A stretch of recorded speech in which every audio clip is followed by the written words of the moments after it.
할렐루야. 2021년 5월 25일 목요일 새벽 기도를 시작하겠습니다. 하나님 감사합니다. 오늘도 새로운 한 날을 주시고 이 날 하나님의 말씀을 붙들고 하나님 은혜 가운데 소망 가운데 긍휼하신 가운데 위로하신 가운데 살아가는 모든 인생들 다 되게 하여 주옵소서. 예수님의 이름으로 간절히 기도 올리옵나이다. 아멘. 오늘 이 시간 우리에게 주시는 하나님의 말씀은 사무엘상 20장 12절로 23절까지 말씀입니다. 사무엘상 20장 12절에서 23절까지 말씀, 하나님의 말씀입니다. 요나단이 다윗에게 이르되 이스라엘의 하나님 여호와께서 증언하시거니와 내가 내일이나 모레 이맘때에 내 아버지를 살펴서 너 다윗에게 대한 의향이 선하면 내가 사람을 보내어 내게 알리지 않겠느냐.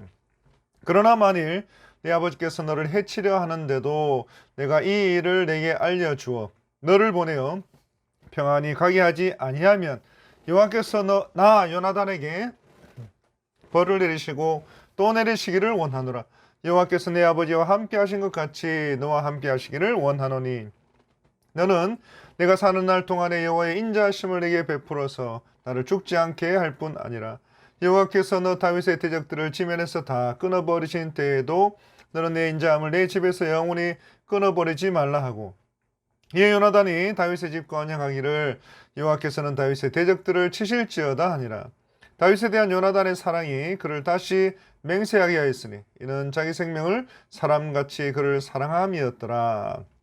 요나단이 다윗에게 이르되 내일은 초하루인즉 내 자리가 빔으로 내가 없음을 자세히 물으실 것이라. 너는 사흘 동안 있다가 빨리 내려가서 그 일이 있던 날에 숨었던 곳에 이르러 에셀 바위 곁에 있으라. 내가 관영을 쏘려함 같이 화살 셋을 그 바위 곁에 쏘고 아이를 보내어 가서 화살을 찾으라 하며 내가 짐짓 아이에게 이르기를 보라 화살이 네 이쪽에 있으니 가져오라 하거든 너는 돌아올지니 여호와께서 살아계심을 두고 맹세하노니 내가 평안 무사할 것이요 만일 아이에게 이르기를 보라 내 화살이 내 앞쪽에 있다 하거든 내 길을 가라 여호와께서 너를 보내셨음이니라. 너와 내가 말한 일에 대하여는 여호와께서 너와 나 사이에 영원토록 계시느니라 하니라. 아멘. 이 요나단은 1절에서 3절에 다윗이 제안한 방법들을 기꺼이 받아들일 것을 약속합니다. 그리고 다윗을 축복합니다. 그리고 다윗에게 소망을 이야기합니다. 요나단은 장래에 다윗에게 임할 하나님의 뜻을 정확하게 인식하고 있었던 것입니다. 그리고 다윗에게 임할 하나님의 뜻에 전적으로 순종한 것입니다. 그래서 12절에 요나단은 다윗의 제안에 대답하기 전에 자신의 약속과 맹세에 대해서 거짓이 없음을 하나님께서 증거하신다라고 이야기하고 있습니다. 요나단은 자신의 맹세에 대한 신실함에 대해서 하나님께서 계심을 고백하고 있는 것입니다. 그래서 13절에 요나단은 다윗에게 맹세합니다. 사울이 다윗을 죽이려고 하는 그 음모가 중단되고 사울이 다윗과 화해하려는 그 기미가 보이게 되면 12절에 요나단이 자기의 부하를 보내 그 소식을 알릴 것이고 반대로 사울의 음모가 계속된다면 요나단 자신이 직접 그 소식을 전해서 다윗이 도망하게끔 도와주겠다는 것입니다. 그리고 만약에 이 언약을 어길 경우에는 여호와께서 나 요나단에게 벌을 내리시고 또 내리시기를 원한다고 했습니다. 이는 창세기 5장에 나와 있는 것처럼 동물을 죽여서 둘로 갈라놓고 언약의 당사자들이 그 사이로 지나가게 하는 이 당시의 히브리인들의 언약 체계를 배경으로 하는 것입니다. 다시 말해서 이 언약을 어길 경우에는 그 동물이 죽임을 당한 같이 언약의 당사자인 나도 죽임을 당하게 된다는 것입니다. 그리고 13절에 여호와께서 내 아버지와 함께 하신 것 같이 너와 함께 하시기를 원한다 했습니다. 요나단의 이와 같은 맹세와 축복은 하나님께서 함께 계시는 그것이 바로 모든 복의 근원이 된다는 고백인 것입니다. 사랑하는 성도 여러분, 하나님께서 함께 계시는 것이 모든 복의 근원이 된다는 것을 꼭 믿으시기 바랍니다. 그러니 하나님께서 바로 여러분들과 함께 하시기를 사모하시는 저와 여러분들이 다 되시기를 간절히 바랍니다. 그래서 언제 어디서 무엇을 하든지 항상 변함이 없이 하나님과 동행하는 여러분 되시기를 간절히 바랍니다. 그런데 여기에 여호와께서 사울과 함께 하신 것과 다윗과 함께 하실 것이다 라는 말씀이 나옵니다. 그리고 하실 이 말은 모두 있다라는 단어가 사용되었습니다.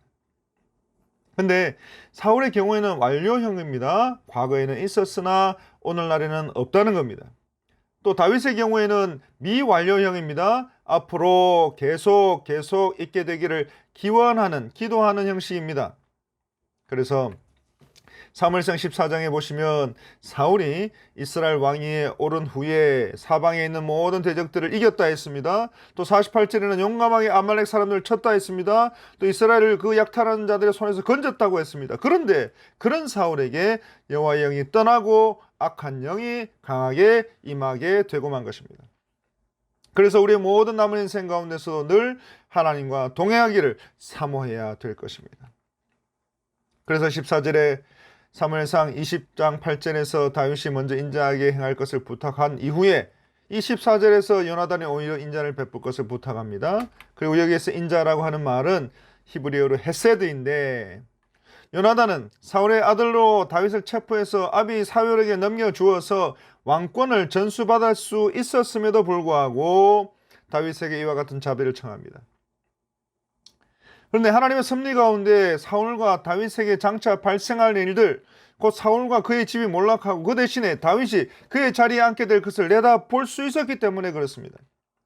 하나님의 의로한 사역을 느끼고 깨닫게 된 요나단은 세상의 명예와 권력에 얽매이지 않는 그 겸손함과 하나님의 섭리에 순종하려는 태도를 나타내 보인 것입니다.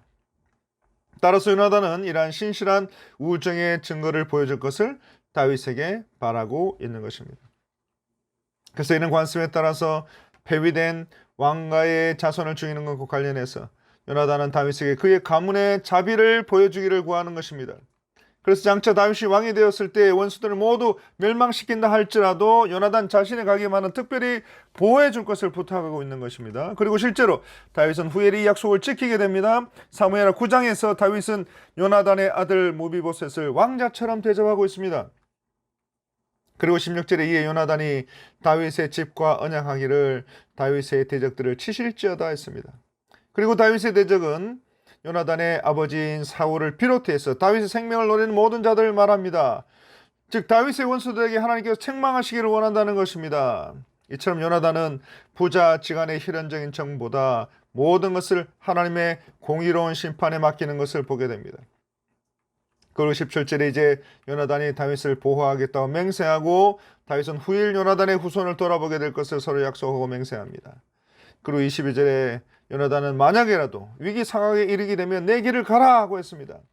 아비 사울이 계속해서 다윗을 죽이려고 할 때는 내가 알려줄 테니 도망하라는 말입니다. 그리고 요나단은 말합니다. 여호와께서 너를 보내셨음이니라. 이 다윗이 목숨을 부지하기 위해서 사울을 피해서 도망하는 상황까지도 하나님께서 준비하시기를 바라는 것이 요나단의 신앙이었던 것입니다. 이처럼 요나단은 모든 일의 배후에 하나님이 계시고 그 하나님이 당신의 종을 지켜주시는 것을 굳게 믿고 있었던 것입니다. 그래서 21절에 여호와께서 살아계심을 두고 맹세하노니 내가 평안 무사할 것이요. 요나단은 이 모든 약속의 확실함과 진실됨을 살아계시는 하나님께 맹세하고 있는 것입니다. 23절 너와 내가 말한 일에 대하여는 여호와께서 너와 내 사이에 영원토록 계시느니라. 그래서 여기서 너와 내가 말한 일이란 사울의 의중을 다윗에게 전달하는 방법뿐만이 아닙니다. 다윗과 요나단 사이의 우정의 확인까지 모두 포함되는 것입니다. 그래서 여호와께서 너와 나 사이에 영원토록 계신다는 것은 만약이라도 우리 둘 중에 하나가 이 맹세를 깨트리게 된다면 하나님께서 증인이 되실 뿐만 아니라 하나님께서 심판자가 되신다는 것을 맹세하고 있는 것입니다. 그리고 요나단은 자신과 다윗과의 사이에서 언약이 결코 변하지 않을 것을 여호와의 이름으로 맹세하고 있는 것입니다. 사랑하는 성도 여러분, 요나단은 다윗만 없으면 사울왕의 후계자로 당연히 왕이 될 수 있었습니다. 그리고 요나단은 그의 인품도 다윗 못지않게 훌륭한 사람이었습니다. 그리고 요나단은 블레셋과 골리앗 앞에서 모두가 다 두려워 떨고 있을 때 무기 든 소년 한 사람을 데리고 적진에 뛰어들어서 블레셋 군인들을 베고 승리의 원동력이 되었던 용맹한 사람이었습니다. 그리고 요나단은 다윗을 위하여 자기의 욕심을 버렸고 도리어 당시 다윗의 생명을 자기 목숨처럼 아꼈던 사람이었습니다. 그래서 저 요나단과 같이 친구를 위하여 다윗을 위하여 어떠한 희생도 감수할 수 있는 그런 우정을 가진 사람이야말로 환난 날에 도움을 줄 수 있는 그런 친구가 되는 것입니다. 이제 말씀을 맺겠습니다. 요한복음 15장 12절에서 14절입니다. 내 계명은 곧 내가 너희를 사랑한 것 같이 너희도 서로 사랑하라 하는 이것이니라. 사람이 친구를 위하여 자기 목숨을 버리면 이보다 더 큰 사랑이 없나니 너희는 내가 명하는 대로 행하면 곧 나의 친구라 했습니다. 우리 공동체 안에서 서로 성도 간에 저 요나단과 같은 사랑을 실천하신 저와 여러분들이 되시길 바랍니다. 그래서 우리를 죄에서 구원하시기 위해서, 우리를 멸망에서 살리시기 위해서, 우리를 지옥에서 천국으로 올리시기 위해서 저 고난과 지옥의 십자가에서 죽기까지 순종하셨던, 우리를 위하여 죽음을 선택하셨던 우리 주님의 십자가 보혈의 사랑으로 하나님을 사랑하고 성도들을 서로 사랑하고 이웃에게, 세상 사람들에게 그 사랑을 전하는 그런 저와 여러분들이 다 되시기를 간절히 바랍니다. 기도하겠습니다. 하나님 감사합니다. 친구를 위하여 자기 목숨을 버리면 이보다 더 큰 사랑이 없다 했습니다. 이 사랑을 기억하고 나도 이 사랑을 하나님 앞에 서로 성도들 간에 이웃에게, 세상 사람들에게 전하는 그러한 주의 백성이 될 수 있도록 도와주옵소서. 이 모든 말씀 우리를 구원하신 예수 그리스도 이름으로 간절히 기도 올리옵나이다. 아멘. 이 시간 우리 함께 기도하겠습니다. 교회를 위해서 기도하겠습니다. 또 우리 사랑하는 담임 목사님 위해서 기도하겠습니다. 또 우리 장로님, 또 우리 권사님, 그리고 우리 집사님, 그리고 모든 피택되신 분들을 위해서 기도하겠습니다. 그리고 환우분들을 위해서 또 이창식 장로님, 정종우 집사님, 박난희 성도님, 특별히 이창식 장로님 지금 폐혈증으로 고생하고 계시는데 하나님 회복시켜 주시옵소서. 또 정용우 집사님 항암 치료 가운데 하나님께서 회복의 은혜를 허락하여 주옵소서. 박난희 성도님 하나님께서 치료와 회복과 아버지 하나님여 예수 그리스도의 십자가 보혈의 은혜를 허락하여 주옵소서.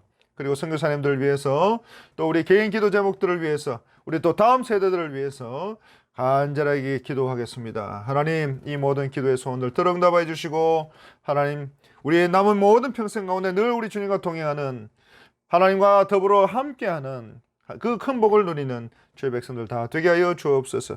이 모든 말씀 우리를 구원하신 예수 그리스도 이름으로 간절히 기도 올리옵나이다. 아멘.